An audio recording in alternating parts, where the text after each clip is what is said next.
Do you think there is a problem on campus with a relationship between student housing and management? Yeah. This is Danny, and many students share his opinion of WSU's off-campus housing and their relationship with their tenants. So much so that the executive student body has recognized and have put forth organizations over the years to protect students from this issue.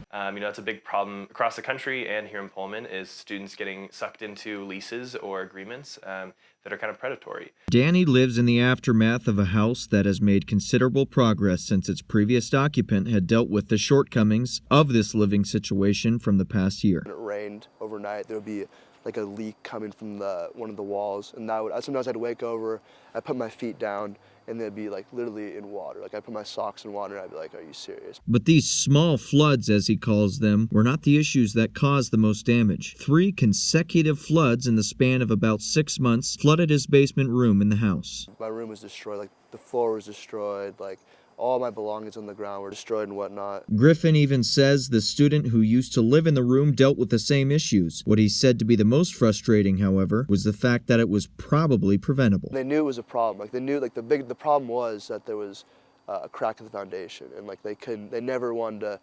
I don't know what it was, timing wise or financial wise, if the owner of the house didn't want to do it. But it's like you're costing my room. Like you can't put this room up on the market if it continues to flood. The flooding has since been fixed, along with some damages in the house. But to Griffin and his roommate's surprise, they received a fine for damages and fixes that they say they are in no way responsible for.